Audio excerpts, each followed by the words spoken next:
सर्वेपि सुखिनः सन्तु सर्वे सन्तु निरामया सर्वे भद्राणि पश्यन्तु मा कश्चित् दुःखमाप्नुयात्। मंडळी नमस्कार। नवीन वर्षाच्या तुम्हा सर्वांना खूप मनापासून शुभेच्छा। आज चैत्र शुद्ध प्रतिपदा म्हणजे गुढीपाडवा, आपल्या नवीन वर्षाचा पहिला दिवस, आपला आजचा पहिला सण। चैत्र शुद्ध प्रतिपदा हा सण आपण साजरा करतो, खास म्हणजे निसर्ग पण त्याच्यामध्ये सहभागी झालेला असतो। झाडांना नवीन पालवी, फुलांनी बहरलेला निसर्ग हा नवीन वर्षाच्या स्वागतासाठी सज्ज असतो। शालिवाहन कालगणनेप्रमाणे आजच्याच दिवशी नवीन शालिवाहन शक सुरू होतं। तसंच नवीन संवत्सर आजपासून मोजलं जातं। आजपासून विकार नाम संवत्सर सुरू होणार आहे। आपण घरोघरी गुढी उभारतो, त्या गुढीचं सुद्धा अतिशय महत्त्व आहे। मांगल्य, सौभाग्य, स्थैर्य, माधुर्य, वैभव, स्थिरता, आनंद, भरभराट या सगळ्याचं द्योतक म्हणजे गुढी। घरोघरी श्रीखंडपुरीचं आमरसाचं जेवण असतं, पंचपक्वान्न असतात।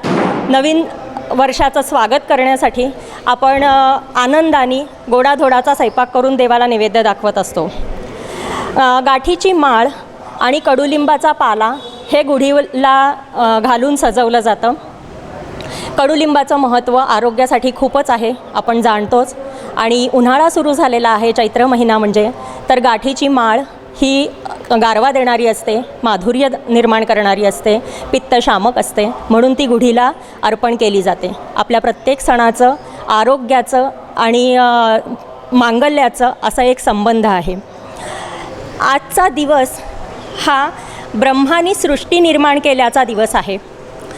तसंच श्री रामचंद्र 14 वर्षाचा वनवास संपवून रावणाशी युद्ध जिंकून आनंदाने जेव्हा परत आले, अयोध्येला परत आले, तेव्हा त्यांच्या स्वागतासाठी जनतेने गुढ्या उभारून, रांगोळ्या काढून, सडा शिंपडून त्यांचं खूप मनोभावे स्वागत केलं।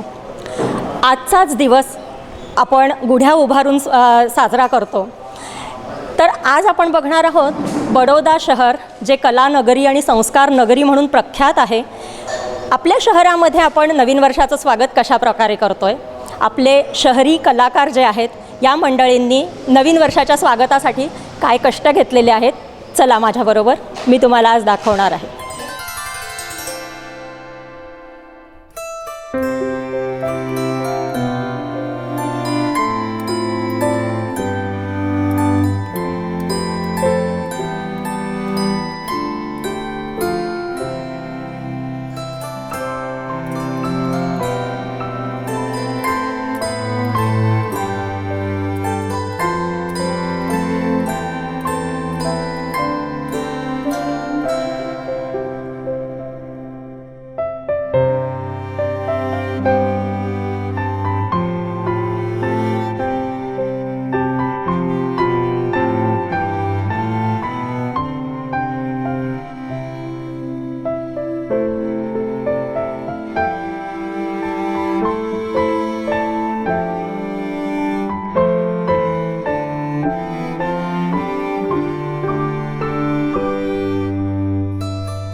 मंडळी, गुढीपाडव्याच्या निमित्ताने आज आपण आलेलो आहोत वाडी महादेव तलावाजवळ भारतमाता मंदिरामध्ये।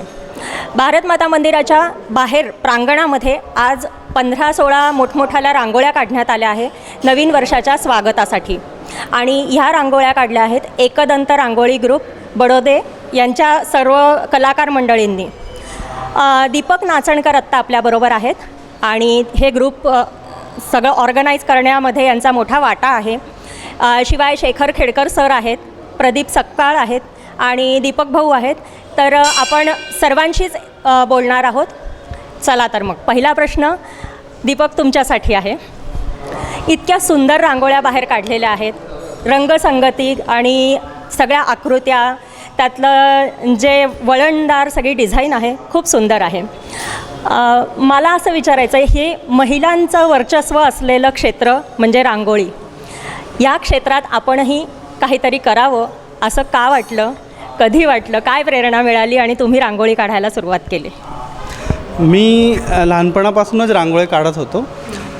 एक वेळा काही विक्रम वाचनालयाच्या कार्यक्रमामध्ये शेखर सरांची रांगोळी पाहिली आणि त्याच्यात इतकी पॉझिटिव्हिटी होती का मी विचार केला का हे पण आपण शिकलं पाहिजे असं. मग नंतर शेखर सरांना मी कॉन्टॅक्ट करून त्यांच्याकडे रांगोळी शिकलो आणि थोडा टाईम नंतर असं वाटलं का एखाद ग्रुप निर्माण करू आणि असा रांगोळ्या करत राहू.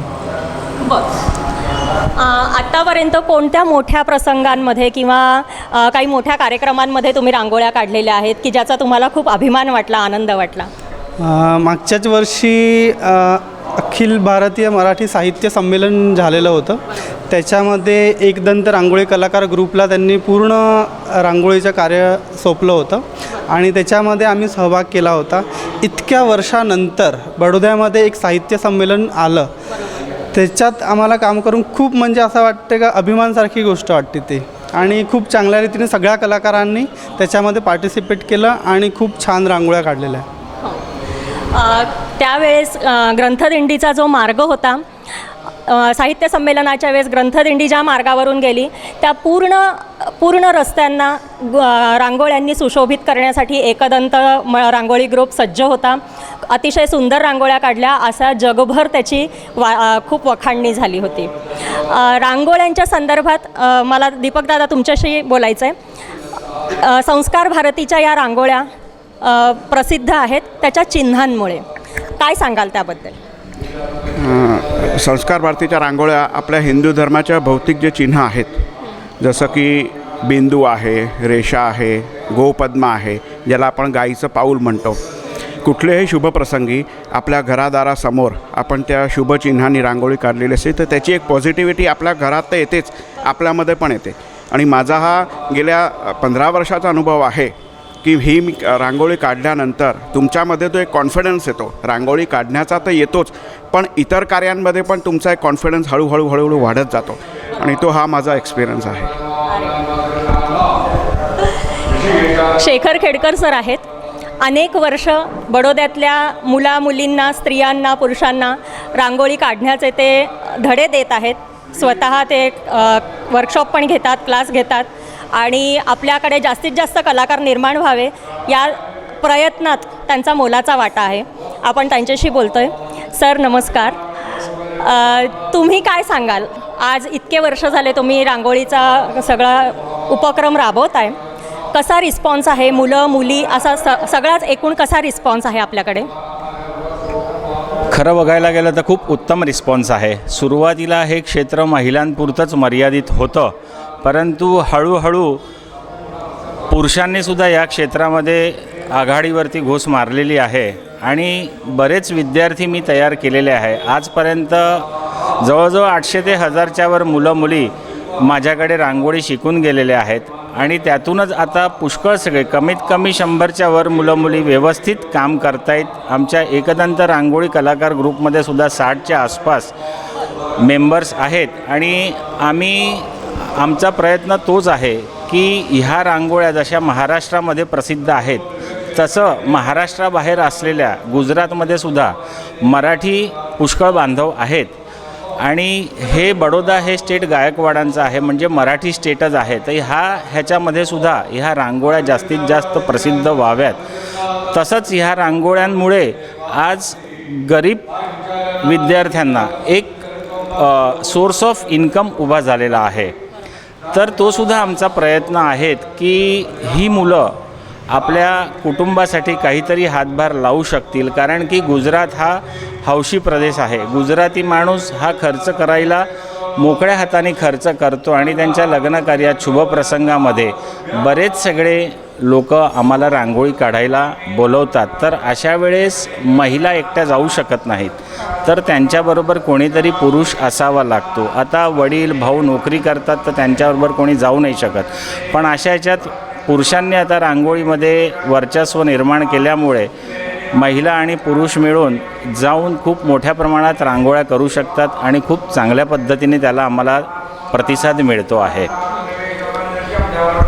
दुसरं मला असं विचारायचं आहे, रांगोळी काढण्यासाठी कमीत कमी काय आवश्यक असतं? म्हणजे कलाकाराचं कलात्मक दृष्टिकोन का त्याचं शारीरिक क्षमता, काय सांगाल तुम्ही? सगळ्यात पहिले कलाकाराला मनातून इच्छा हवी आणि दुसरं कलाकाराचं शरीर, कारण ह्या रांगोळ्या बसून होत नाही, ह्या रांगोळ्या ओणव्याने कराव्या लागतात आणि ह्याच्यामध्ये कंबर पाय हे सशक्त असले तर आपण ह्या रांगोळ्या करू शकतो. कारण ह्या रांगोळ्या भल्या मोठ्या असतात, खूप मोठ्या मोठ्या होत असतात, त्याच्यासाठी शारीरिक क्षमतासुद्धा चांगली असावी लागते.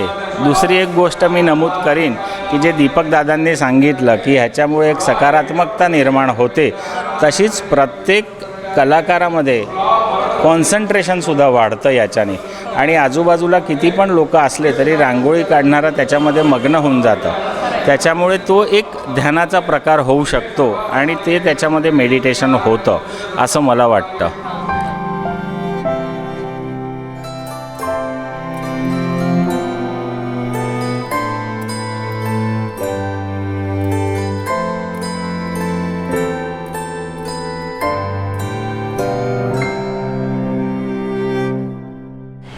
आता आपण बोलतोय एकदंत रांगोळी कलाकार ग्रुपचे दीपक नाचणकर आणि शेखर सरांबरोबर. या रांगोळी शिकवण्याच्या आणि रांगोळी काढण्यासाठी म्हणून दोघंजणं तुम्हाला माहिती आहे. ह्या उपक्रमाच्या मागे पडद्यामागचे कलाकार पण खूप महत्त्वाचे आहेत. त्यातलेच सगळ्या उपक्रमाचं आयोजन करण्यामध्ये खारीचा वाटा असणारे प्रदीप सकपाळजी आपल्याबरोबर आहेत. त्यांच्याशी बोलूया. नमस्कार. उपक्रम तुमचा फार सुंदर आहे. रांगोळीचा सगळ्यांना ही कला अवगत नसते आणि बघायला लोकांना मिळणं हे पण एक मोठं भाग्य आहे.